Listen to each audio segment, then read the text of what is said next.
कर ले, अपनी स्किल्स पे सबसे पहले तवज्जो दे। और सबसे बेस्ट प्लेटफॉर्म जो है वो लिंक्डइन है। लिंक्डइन पे आप कैसे कर सकते हैं, मैं आपको बस एक ऊपर से ही आइडिया दे सकता हूँ। उसमें आप करें ये कि आप ओपन टू वर्क का वो ओपन टू वर्क ओपन करें, अपना ऑन कर ले, और अपनी जो लोकेशन है ना वो यूरोप रखे, और यूरोपियन कंट्री में स्पेसिफिक अपनी लोकेशन अपनी जॉब सर्च के साथ पुर्तगाल रखे, बेल्जियम रखे या कुछ और से।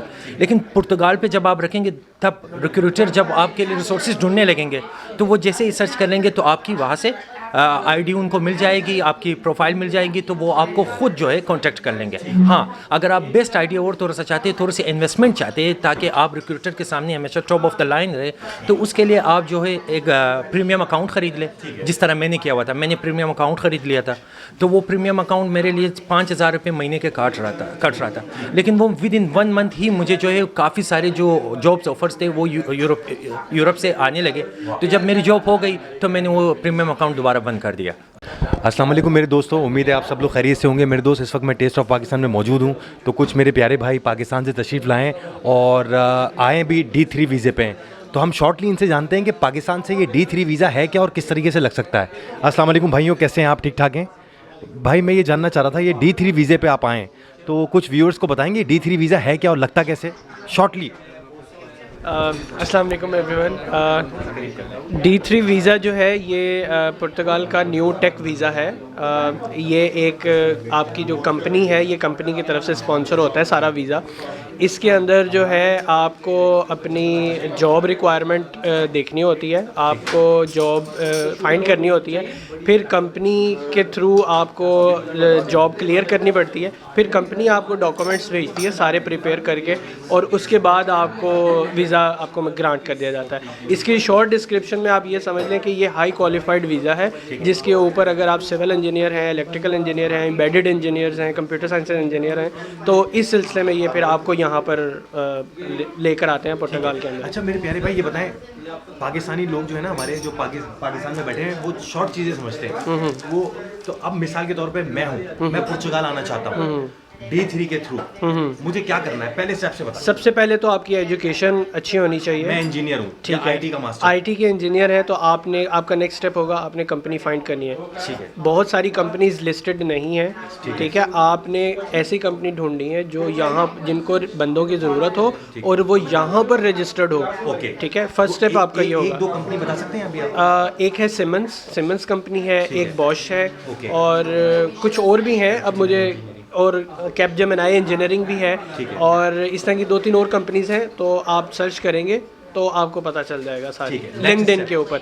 नेक्स्ट स्टेप ये है कि आपने अपना इंटरव्यू क्लियर करना है, ठीक है। आपने उनकी HRs को अप्रोच करना है, इंटरव्यू क्लियर करना है, ठीक है। टेक्निकल इंटरव्यू होगा, HR इंटरव्यू होगा, और उसमें फिर ऑफर्स, नेगोशिएशन सारा कुछ होगा, वो आपने क्लियर करना है। थर्ड स्टेप में जब आपकी ये सारी फाइनलाइजेशन हो जाएगी तो वो आपको डॉक्यूमेंट्स वगैरह आपकी प्रिपरेशन स्टार्ट कर देंगे to bring you in Portugal. ठीक है। तो जब आप यहाँ पर डॉक्यूमेंट्स की बारी आएगी तो कंपनी आपको उसमें सपोर्ट करेगी और आपको कॉन्ट्रैक्ट भी भेजेगी, और जो यहाँ के नेसेसरी डॉक्यूमेंट्स हैं, डिक्लेरेशंस हैं, पुलिस क्लियरेंस है, वो सब कंपनी आपको प्रिपेयर करके देगी। आपको किसी भी एजेंट की ज़रूरत नहीं है, ख़ुद नहीं करें। हाँ, इतनी ज़रूरत पड़ेगी कि आपके जो पाकिस्तान के डॉक्यूमेंट हैं उनकी लीगलाइजेशन फ्रॉम फॉरेन ऑफिस वो आपने करवानी है। ठीक है। वो कंपनी कोई पैसे लेती है, चार्ज करती है? नहीं, कोई कंपनी कोई पैसे नहीं। इस कंपनी के थ्रू जो आपका वीज़ा लगा है माशाल्लाह सारे भाइयों का, तो एम्बेसी की कोई फीस थी? एम्बेसी की फ़ीस तो नहीं होती, वीज़ा फ़ीस इसकी नहीं है, लेकिन सर्विसेज फ़ीस होती हैं। अच्छा। सर्विसेज फ़ीस में ये है कि जब आपकी अपॉइंटमेंट स्केड्यूल होती है जेरी के अंदर, तो जेरी वाले जो है अपनी सर्विसेज लेते हैं। वो 8,500 थी हमारे टाइम पे, शायद अब बढ़ गई हो 9,000 या अब ज़्यादा हो गई हो, तो इट डिपेंड्स। तो सिर्फ यही फीस है। ठीक है। सबसे ज़्यादा आसान तरीका है ये पुर्तगाल आने का। सबसे ज़्यादा आसान। और इस बारे में क्या कहेंगे जो लोग आजकल जॉब सीकर वीज़ा के पीछे लगे हुए हैं? हाँ जी। और उसमें उनको अपॉइंटमेंट नहीं मिल रही, और वो मुझे नहीं लगता कि जॉब सीकर वीज़ा यहाँ मिलेगा भी लोगों को पाकिस्तान से। जॉब सीकर वीज़ा के अंदर तो डिपेंड करता है कि वो एक किस्म का विजिट वीज़ा है। ठीक है। आप यहाँ पर आएंगे, जॉब हंट करेंगे, और 120 दिन का वीज़ा। हाँ, तो जब आपको जॉब मिल जाएगी उसके बाद आप फिर दोबारा इस D3 में अगर आप कैटेगरी में फॉल करेंगे तो वो आपका वीज़ा चेंज हो जाएगा। ठीक है। तो ये एक लंबा प्रोसेस है। और दूसरा वे ये है, जो शॉर्टेस्ट वे है वो D3 है। D3 अगर आप क्वालिफाइड हैं और आपके पास एक्सपीरियंस भी है और आपके पास सारी स्किल्स भी हैं, तो आप कंपनी अप्रोच करें, इंटरव्यू क्लियर करें। तो this is the first step. ठीक है। अच्छा सॉरी आपको इंटरप्ट कर, मुझे ये बता दें इस सारे प्रोसेस में टाइम कितना लग जाता है? इट डिपेंड्स एम्बेसी के ऊपर वर्कलोड कितना है। ठीक है। हमारा प्रोसेस, मेरा अपना पर्सनल प्रोसेस जो है वो 1 महीने के अंदर, 1 महीने मुझे एम्बेसी की डेट में था और 1 महीने में मेरा वीज़ा ग्रांट हो गया। तो मतलब 2 मंथ्स लगे थे। कुछ केसेस ऐसे भी हैं जिस तरह सारे भाई बैठे हैं, उनके जल्दी भी हुआ है, किन्हीं का 18 डेज में भी हुआ है, किन्हीं का 20 डेज में भी हुआ। ये तो सब ये सब D3 में। अच्छा ठीक है जी, ज़बरदस्त। तो मेरे प्यारे भाई नए आने वालों को कोई मशवरा देंगे कि D3 बेस्ट वीज़ा है जो आपने बिल्कुल ऐसे ही है। ये इन्फॉर्मेशन कोई नहीं देता जी। ये आपका पाकिस्तानी कम्युनिटी आपका बहुत शुक्रगुजार है कि आपने thank you so ये उनको एक प्लेटफॉर्म दिया। बस अच्छा हो जाएगा कि आपका मैंने नंबर ले लिया है। जी। अगर आप वो कंपनी मुझे बता देंगे मैं अपने डिस्क्रिप्शन में डाल दूंगा, तो हमारे जितने पाकिस्तान के पढ़े लिखे लोग हैं वो उस कंपनी में जाके जो पुर्तगाल में रजिस्टर्ड है वहाँ से अप्लाई कर सकेंगे, उनके लिए बड़ी आसानी हो जाएगी। ठीक है, हम आपके साथ शेयर कर देंगे सारी कंपनीज की लिस्ट जो कि रजिस्टर्ड है। बाकी ये भी है कि इनकी स्पेसिफिक वो वेबसाइट है जो कि इनका IAMP जो है वो उनके इंस्टीट्यूट है, आप उधर जाके देखें कौन कौन सी कंपनीज रजिस्टर्ड है। तो उसके बाद जो है आप उन कंपनीज को लिंक्डइन पर सर्च करें और अपनी जॉब के रिक्वायरमेंट को मीट करें। ठीक है। अच्छा ये D2 वीज़ा कितने टाइम का मिलता है? पहला वीज़ा D3 है, इसमें मल्टीपल टाइप। D3 जी। D3 वीज़ा कितने टाइम का मिलता है मेरे प्यारे भाई? इसमें मल्टीपल टाइप्स है, मुझे इतनी ज़्यादा डिटेल आइडिया नहीं है। वीज़ा होता है बेसिकली 4 मंथ का वीज़ा आपका लगता है। 4 मंथ का वीज़ा होता है। ड्यूरेशन की बात करें जी। ड्यूरेशन में ये 4 मंथ्स का होता है। ठीक है, उसके अंदर आपने यहाँ पर आना है और इसके अंदर सेफ की अपॉइंटमेंट भी इंक्लूडेड होगी। तो यानी कि आप लोगों को कार्ड 3-3 महीने में माशाल्लाह मिल भी गए कुछ हाँ लोग। जी, ये हमारे पास भाई हैं, इनको जो है TRC कार्ड मिल चुका हुआ है ऑलरेडी। ठीक है। और ये भाई हैं, इनकी अपॉइंटमेंट हो चुकी हुई है और वो भाई हैं उनकी नेक्स्ट वीक। अच्छा एक सवाल मेरा ये है कि ज़्यादातर यहाँ लोगों के दिमाग में ये है कि टैक्स के ऊपर आपको यहाँ पे कार्ड मिलता है नॉर्मली जो 88 और 89 में फाइनल लॉक कराते हैं। ये जो D आपका 3 वीज़ा है इसमें आपको कितने टाइम तक नौकरी करके कोई टैक्स वैक्स दिखाना है कि ये देखिए हमारा टैक्स आया है, और इसकी सैलरी क्या होती है? इसमें रिक्वायरमेंट ऐसी नहीं है लाइक आपको इतने टैक्सेस शो करवाने हैं, ऐसी कोई रिक्वायरमेंट नहीं है। बट इट डिपेंड्स कि आपको एम्बेसी की डेट कब की मिलती है। ठीक है। इन द वर्स्ट केस आपको 6 to 7 मंथ्स की मिलेगी, बट ऐसा बहुत कम होता है, एक्सेप्शनल केसेस हैं। नॉर्मली ये 4 मंथ्स के अंदर आपका वीज़ा एक्सपायर होने के फ़ौरन बाद ही आपकी अपॉइंटमेंट हो रही होती है। तो मैक्सिमम 2 या 3 या 4 आपके टैक्सेस जाते हैं, बस इससे ज़्यादा नहीं। अच्छा एक चीज़ मुझे और बताइएगा कि एक मैं IT का एक्सपर्ट हूँ, मैंने वो जो आपने कंपनी बताई उसमें मैंने नौकरी ढूंढ ली, नौकरी मुझे मिल गई, लेकिन वो है 1000 यूरो की, वहाँ पे अलग अलग डिस्क्रिप्शन है। तो क्या 1000 यूरो में भी मैं एलिजिबल हूँगा यहाँ आके 3 महीने में रेजिडेंस कार्ड लेने? बिल्कुल हाईली स्किल पे आएगा। जी बिल्कुल ऐसे ही है। नहीं, उसमें बता देता हूँ। अच्छा होता ये है कि जब D3 वीज़ा के लिए आपके सबसे पहले ये होता है कि आपकी कंपनीज जिन कंपनीज़ को रिसोर्सेज चाहिए वो आपके एम्बेसी के साथ एक एग्रीमेंट करते हैं अपने एम्बेसी, तो उस एम्बेसी में सारी कुछ बहुत सारी चीज़ें सेट होती है। तो D3 वीज़ा के लिए अगर कोई भी कंपनी किसी को हाईली स्किल्ड वीज़ा पे लाते हैं तो मैक्सिमम पे कोई कैप नहीं लगा हुआ है, लेकिन मिनिमम के लिए कम से कम उसकी जो सैलरी होगी वो 1400 यूरो से ज़्यादा होगी। ओके, वो जो है कंपनी ने हर हाल में पे करने उसको, वरना वो D3 के लिए क्वालिफाई नहीं कर सकता। तो जितने भी लोग आएंगे सैलरी उनकी बहुत ज़्यादा भी हो सकती है, जितने भी हो सकते हैं उस पर कोई मैक्सिमम कैप नहीं है, लेकिन मिनिमम उसकी सैलरी 1400 यूरो से कम नहीं होगी। अच्छा, वो ज़्यादा ही होगी। इसमें ये एम्बेसी की रिक्वायरमेंट है। जो कि मतलब आपको टैक्स वीज़ा देती है पाकिस्तान, वो ये रिक्वायर करती है कि जो आपकी मिनिमम सैलरी है ना वो इससे ज़्यादा होनी चाहिए। ठीक है। उसके बाद जो है ना आप उस वीज़े के लिए एलिजिबल होते हैं, जो D3 या टेक वीज़ा जिसको हम कहते हैं। और इसमें एक और चीज़ भी है कि इसमें ना एक्सपीरियंस भी, इसमें ना मिनिमम एक्सपीरियंस की भी रिक्वायरमेंट है। मोस्ट ऑफ द कंपनीज जो है ना वो 5 से अबव एक्सपीरियंस की जो पर्सन हैं उनको ज़्यादा प्रेफर करते हैं। वो जूनियर्स को भी ज़्यादा हायर नहीं कर रहे क्योंकि उन पे एक एक्स्ट्रा इन्वेस्टमेंट है, क्योंकि इनको एक्सपर्ट्स चाहिए, इनको बंदे चाहिए काम करने के। तो इस वजह से मिनिमम 5 इयर्स की कैप भी हमने यहाँ पर देखी है। But it all depends on company, कम वाले भी हो सकते हैं, ज़्यादा वाले भी हो सकते हैं, लेकिन मिनिमम जो हमने कैप देखी है वो 5 इयर्स की है। ज़बरदस्त, आपने बड़ी प्यारी इन्फॉर्मेशन दी। एक इन्फॉर्मेशन आपसे और चाहूँगा, क्योंकि अभी आपने मुझे ये बात बताई कि जहाँ पे आप रह रहे हैं, ठीक है, क्योंकि मेरे बहुत सारे पाकिस्तानी यहाँ पर आ रहे हैं पुर्तगाल में, उनके पास रहने की जगह नहीं हो रही, उनको यहाँ 1100 में घर मिल रहे हैं। अभी आपने जिक्र किया कि वो जो जगह आप मुझे बता रहे हैं जहाँ रह रहे हैं वहाँ 300 में आपको 3 बेड मिल रहे हैं, उसके बारे में ज़रा प्लीज़ बताइएगा। आप बेहतर जानते हैं। अच्छा, उस पर एक चीज़, उसमें जो पुराने वीज़ा है उसमें एक और चीज़ भी ऐड कर दूँ। पहले हमारा ये था कि जो भी मतलब बंदा सेलेक्ट होता था वो पहले आ जाता था, उसके बाद अपनी फैमिली का अप्लाई करता था। अब इन्होंने एक नया रूल निकाला है, national visa, residence national visa. उसमें ये है कि जैसे ही आपका मतलब टेक वीज़ा लगेगा तो आप अपनी फैमिली का भी साथ ही जो है ना अप्लाई कर सकते हैं। हमारे कुछ फ्रेंड हैं वो भी नहीं आए, लेकिन उनका भी इसी तरह हुआ कि जैसे ही उन्होंने अपना वीज़ा अप्लाई किया, साथ ही अपना फैमिली का वीज़ा अप्लाई कर दिया, और उसके बाद अब वो इधर आ गए हैं। अब अपार्टमेंट वगैरह ढूंढेंगे, उसके साथ ही वो अपनी फैमिली की टिकट करवाएंगे और इधर ले आएंगे। ज़बरदस्त है। और ज़रा वो जगह का नाम भी बता दें जहाँ आपको 300 यूरो में आपको 3 बेड के घर मिल रहे हैं, वो भी ज़रा बताएं। वो अच्छा, वो उसमें डिपेंड करता है आपकी केस टू केस में डिपेंड करता है जी, वो आपका डिपेंड करता है। हमारा जो सिटी है वो जो स्टेट है वो कैस्टिलो ब्रांको है, कैस्टिलो ब्रांको, और जो हमारा सिटी है वो फुंदाओ है। ठीक है, अब इट डिपेंड्स कि आप किस कंपनी के थ्रू आ रहे हैं और वहाँ की म्यूनसिपैलिटी की क्या कंडीशंस हैं। ठीक है, हमारे केसेस के अंदर ये है कि उसमें म्यूनसिपैलिटी ऑफ लोकल बॉडीज़ जो गवर्नमेंट है वो सपोर्ट करती है न्यू इमिग्रेंट्स को। अच्छा। ठीक है, तो उसमें एक्चुअल कॉस्ट 500-600 यही बनती हैं, लेकिन उसमें म्यूनसिपैलिटी कंट्रीब्यूट करती है। तो इट डिपेंड्स, अगर वो फर्निश्ड है तो 350-400 भी बनता है, अगर वो T1 या T2 है वो 200-300, इतनी उसकी कॉस्ट है, इतनी ज़्यादा। अच्छा, मुझे ये बताइएगा, आप तो माशाल्लाह सब लोग पढ़े लिखे लोग हैं, हाईली क्वालिफाइड लोग हैं और सब D3 वीज़े पे यहाँ पे पहुँचे हैं। मेरे वो भाई जो कि एक्सपर्ट हैं, जैसे कोई डेंटर पेंटर है, वो अपनी फील्ड में बहुत ज़्यादा एक्सपर्ट है, ठीक है, ये भी एक स्किल आ रही है, तो इसमें ये कैटेगरी में नहीं आएंगे? ये सारे एजुकेटेड लोग चाहिए इनको? वो इस कैटेगरी के अंदर नहीं आएंगे, वो दूसरी कैटेगरी है। वो I think job seeker visa के अंदर या लेबर वीज़ा के अंदर ही फॉल करेंगे। अच्छा, जॉब सीकर वीज़ा इस कैटेगरी के लिए बाकायदा आपने मेंशन करना होता है इंफॉर्मेटिक्स। ओके। तो ज़्यादातर इंफॉर्मेटिक्स का मुराद यही है कि आईटी से रिलेटेड लोगों को ही बुला रहे होते, क्योंकि यहाँ पुर्तगाल में जो इस तरह के रिसोर्सेज है आईटी से रिलेटेड, स्पेशली यही एम्बेडेड डोमेन में, नाम क्या है, जैसे मोबाइल डोमेन में, ऑटोमेशन टेस्टिंग डोमेन में, इस तरह के रिसोर्सेज काफ़ी यहाँ पे ले कर रही है, काफ़ी कम है। तो इनको बहुत ज़्यादा रिसोर्सेज चाहिए इसके लिए, सही है ना? तो इसलिए उन चीज़ों के लिए ये वीज़ा बनाया गया है, स्पेसिफिक है। अब ये कितनी देर तक रहेगी इसका भी आप कुछ नहीं बता सकते। अच्छा मुर्जा भाई, आप ना प्लीज़ ज़रा मेरे व्यूअर्स को ये 2 मिनट के अंदर ये बता दें कि ये वेबसाइट है, जितने आईटी के लोग हैं, जितने एक्सपर्ट हैं, वो सबसे पहले इस वेबसाइट पे जाए, वहाँ से वीज़ा अप्लाई करें, और वीज़ा अप्लाई करके ये प्रोसेस है। ये सिर्फ 3 लाइन। अच्छा, 3 लाइन में ये है कि सबसे पहले यार 3 लाइन में अगर मैं बता दूं, कम्युनिटी आपको सारी देख रही है, आप कोशिश यही कर ले अपनी स्किल्स पे सबसे पहले तवज्जो दे, और सबसे बेस्ट प्लेटफॉर्म जो है वो लिंक्डइन है।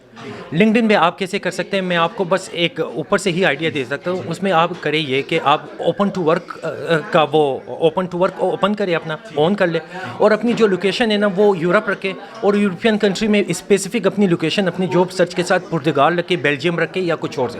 लेकिन पुर्तगाल पे जब आप रखेंगे तब रिक्रूटर जब आपके लिए रिसोर्सेज ढूंढने लगेंगे तो वो जैसे ही सर्च करेंगे तो आपकी वहाँ से आईडी उनको मिल जाएगी, आपकी प्रोफाइल मिल जाएगी, तो वो आपको खुद जो है कांटेक्ट कर लेंगे। हाँ, अगर आप बेस्ट आइडिया और थोड़ा सा चाहते हैं, थोड़ी सी इन्वेस्टमेंट चाहते हैं ताकि आप रिक्रूटर के सामने हमेशा टॉप ऑफ द लाइन रहे, तो उसके लिए आप जो है एक प्रीमियम अकाउंट ख़रीद लें, जिस तरह मैंने किया हुआ था। मैंने प्रीमियम अकाउंट ख़रीद लिया था, तो वो प्रीमियम अकाउंट मेरे लिए 5,000 रुपये महीने के कट रहा था, लेकिन वो विद इन 1 मंथ ही मुझे जो है काफ़ी सारे जो जॉब्स ऑफर्स थे वो यूरोप से आने लगे। तो जब मेरी जॉब हो गई तो मैंने वो प्रीमियम अकाउंट दोबारा बंद कर दिया, तो इससे कोई फ़र्क नहीं पड़ता है। तो ये इन्वेस्टमेंट, ये छोटे छोटे टिप्स होते हैं। बाकी स्किल्स पे ध्यान दीजिएगा।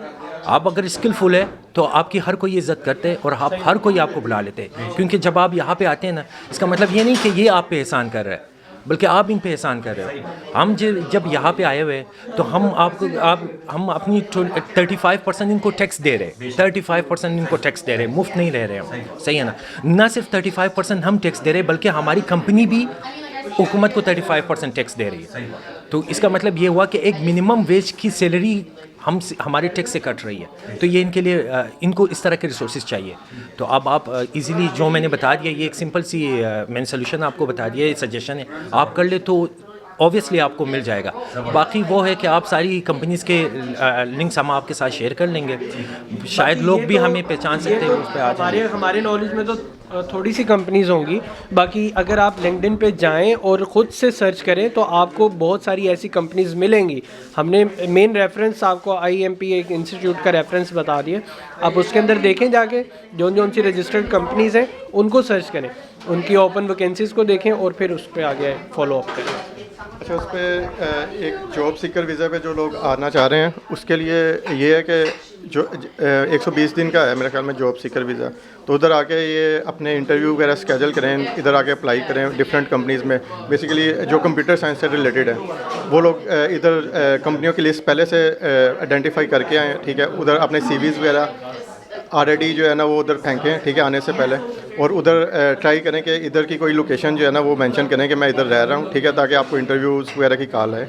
और जब आपको इंटरव्यूज़ की कॉल काफ़ी सारी कंपनी में जब आपने अप्लाई कर दिया और जब आप इधर हों तो आपको मल्टीपल कॉल्स हों इंटरव्यू की, ठीक है। जैसे फिर आप इंटरव्यूज़ देंगे, ठीक है, आपका कोई किसी भी कंपनी में इंटरव्यू क्लियर होता है तो आपको वो जॉब कॉन्ट्रैक्ट ऑफ़र कर देगी। उस जॉब कॉन्ट्रैक्ट की बेस पे जो है आप टेक वीज़ा जो है ना वो अप्लाई कर सकते हैं और आपका जो जॉब सीकर वीज़ा होगा वो आपका टेक वीज़ा में कन्वर्ट हो जाएगा। वो भी एक काफ़ी बेनिफिशियल हो सकता है। जो लोग, काफ़ी लोगों को मैंने देखा है उसमें पाकिस्तानी पुर्तगाल वाले ग्रुप में कि पूरे साल की अपॉइंटमेंट्स जो है ना वो लोगों की बुक हो चुकी हुई हैं, बहुत सारे लोग आ रहे हैं। तो उनके लिए ये बेस्ट है कि पहले से जो है ना अपना होमवर्क करके आएँ और जब इधर आएँ तो उन्हें ज़्यादा ये परेशानी ना हो कि जी मैंने अभी अप्लाई करना है। इधर आके पहले से अप्लाई किया हुआ आके इंटरव्यूज़ दें और उतने ड्यूरेशन में जो है ना कोई एक जॉब सर्च करके उधर जो है वो अपना टेक वीज़ा अप्लाई कर दें। जी प्यार भाई। आपका एक सवाल था कि टैक्स वगैरह जो है ना कितना बनना होगा, तो उसमें मेरी एक एग्जांपल है कि मेरा दिसंबर से वीज़ा वैलिड हो गया था। मैंने नवंबर में अप्लाई करा था, 1 मंथ में वीज़ा लग गया था, 10 दिसंबर को वैलिड हो गया था। मैं यहाँ पे 26 जनवरी को आया हूँ, वीज़ा मेरा 10 दिसंबर से वैलिड था, 26 जनवरी का आया हूँ। मैंने 1 फरवरी को कंपनी ज्वाइन करी है और मेरी सैलरी नहीं आई अभी तक, क्योंकि मैंने 1 फेब को ज्वाइन करी कंपनी। 8 फेब को मेरी सेफ की अपॉइंटमेंट थी, मुझे वो TRC का वो जो कागज़ मिलता है जो आप बायोमेट्रिक बात करते हो वो मिल गया था मुझे 8 फेब को ही। मैं अभी तक सैलरी भी नहीं आई, तो मेरा कोई टैक्स नहीं कटा, मुझे वो रेजिडेंसी का वो मिल चुका है। तो ये एक एग्जाम्पल थी जो आप बोलते ना कि टैक्स कितना बनना चाहिए। मैंने अभी तक कोई सैलरी नहीं मिली तो टैक्स कैसे भरूंगा। अच्छा, इसमें इस D3 वीज़े पे जो आप फैमिली बुलाएंगे उसमें टैक्स की रिक्वायरमेंट है कि इतना टैक्स होगा तो फैमिली मेरी आ सकती है? नहीं नहीं, जो D3 के अंदर कोई रिक्वायरमेंट नहीं है। आप अपने पेरेंट्स को भी बुला सकते हो और आप अपने स्पाउस और चिल्ड्रन को भी बुला सकते हो। और अगर आपने ट्रांजेक्शन कर रहे हैं ना अपने पेरेंट्स को भेजने के, आप डिपेंडेंसी दिखा रहे हैं कि हम अपने पेरेंट्स को सपोर्ट करते हैं, तो अपने पेरेंट्स को भी बुला सकते हैं। मेरे केस में मैं अपने पेरेंट्स को बुलाऊंगा क्योंकि मेरी अभी कोई शादी नहीं हुई, तो मैं अपने पेरेंट्स को बुलाऊंगा। ठीक है मेरे दोस्तों, आप लोगों का बहुत बहुत शुक्रिया। जी प्लीज़। ये G3 वीज़ा जो है ना आर्टिकल 90 में फॉल करता है, ठीक है। इसमें आर्टिकल 90 में 3 फिर हैं। एक टेक वीज़ा है जिस पे हम लोग आए हैं, उसमें IAMP से डॉक्यूमेंट लाजमी चाहिए।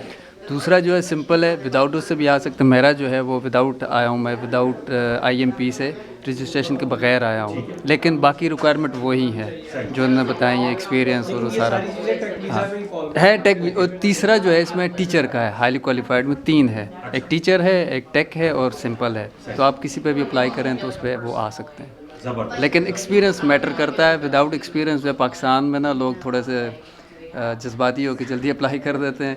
अगर आपको 5 एक्सपीरियंस भी होना चाहिए और काम भी आना चाहिए। हाँ, ये बहुत इंपॉर्टेंट है। ये ना हो कि आप फेक CVs बना के भेज दें और आ जाए, फिर यहाँ पे बहुत प्रॉब्लम होता है, क्योंकि हम पाकिस्तानियों की ये आदत है ना, तो वो थोड़ा सा हमें याद रखें। हाँ, ताकि क्योंकि हमारी अगर एक तरह की इमेज बन रही है तो उस इमेज नहीं ख़राब। ये ना हो कि एकदम से आप लोग फेक कंपनी रजिस्टर कर लो, फेक बंदे बुलाने लगो, एजेंट्स दरमियान में आ जाए, तो एक चीज़ फिर ख़राब ही हो जाएगी, ब्लैक हो जाएंगे। कर सकता है, बहुत ईजी है। अच्छा, मैं एक और बात भी ऐड करना चाहता हूँ। मैंने तो प्रीमियम अकाउंट नहीं लिया था, लेकिन मैं हर वीक में तकरीबन 50+ जो है ना जॉब्स अप्लाई करता था, ठीक है। और आप वीकेंड पे बैठ के ये जॉब अप्लाई कर सकते हो। इसी तरह जैसे मुर्तज़ा भाई ने बताया कि आप ये ऊपर जॉब सर्च में रखें ये और उसके बाद आपको डेफिनेटली कोई ना अप्रोच करता है अगर आपका एक्सपीरियंस। अच्छा, मैं सिर्फ लास्ट में सिर्फ एक चीज़ ऐड करूं कि इसमें पैसों का कोई चक्कर नहीं है। हमारा बिल्कुल 0 रुपया लगाएं, 1 रुपया भी नहीं। इवन टिकट हो गया, इंश्योरेंस हो गई, सारा कुछ कंपनी ने दिया है। तो आप कोशिश करें कि आपसे कोई पैसा ना ले, क्योंकि पाकिस्तान में ये होता है कि आपसे पैसे पर लोग लेते हैं। तो पैसों का कोई चक्कर नहीं है, 0। इवन वीज़ा फ़ीस नहीं है। इवन जो आप पैसे लगाते हो लीगलाइजेशन के लिए, वो भी आपको कंपनी यहाँ पे आकर वापस देंगी पैसे। तो मेरा 1 रुपया भी नहीं लगा। तो ये चीज़ बहुत इंपॉर्टेंट है। ज़बरदस्त है। ठीक है मेरे दोस्तों, अपना कुछ कहना चाहते हैं? हाँ, हाँ, अगर मिसाल के तौर पर शायद कुछ लोग परेशान हो जाए कि यार हमारी इतनी एक्सपीरियंस नहीं है, तब हम क्या करें। तो आप कोशिश करें यहाँ के यूनिवर्सिटीज़ पे अप्लाई कर ले, यहाँ पे क्योंकि स्टडी वीज़ा पे अप्लाई कर ले। आपको पता भी है कि यहाँ पे वेजेस लो होने की वजह से फीसिस भी कम है। तो 1 या 2 साल जो आप MS करें पाकिस्तान से, आप पुर्तगाल से ही MS कर ले, उतना ही ख़र्चा आएगा। तो MS के दौरान ही आपको बड़ी बड़ी यहाँ पे कंपनियाँ हैं, क्योंकि यहाँ पे relations between industry and university बहुत स्ट्रॉन्ग है, तो आपको बहुत जल्दी जॉब मिलेंगे। हमारे कुछ ऐसे पाकिस्तानी भाई भी है जो कि कोयले में रह रहे, वो यूनिवर्सिटी, उसी यूनिवर्सिटी में उन्होंने MS किए, PhD किए, और वहीं पे ही वो पढ़ा भी रहे। तो आप प्लीज़ इस तरह की यूनिवर्सिटीज़ को सर्च करें, बहुत ईजीली आपको कम फीसी से आपको इंशाल्लाह एडमिशन भी मिलेंगे। और एडमिशन मिलने के बाद सिर्फ 2 साल के लिए आपके लिए एक होगा कि आप तैयारी कर ले, वहाँ से पढ़ ले। जब आप ग्रेजुएट हुए तो आपको ऑब्वियसली जॉब मिल जाएगा यहाँ पे, क्योंकि यहाँ पे रिसोर्सेज की काफ़ी ज़रूरत है। Thank you. आप सब लोगों का बहुत बहुत शुक्रिया मेरे दोस्तों। यकीनन हमारे जो नए पाकिस्तानी यहाँ आने चाहते हैं उनकी आपने बहुत मदद की। ये इन्फॉर्मेशन है कोई देता नहीं है, ये आप लोगों की मेहरबानी। उसी तरह अल्लाह ताला आपके रास्ते आसान करेगा। आप लोगों का बहुत बहुत शुक्रिया। इंशाल्लाह मुलाकात होती है। Welcome to Portugal.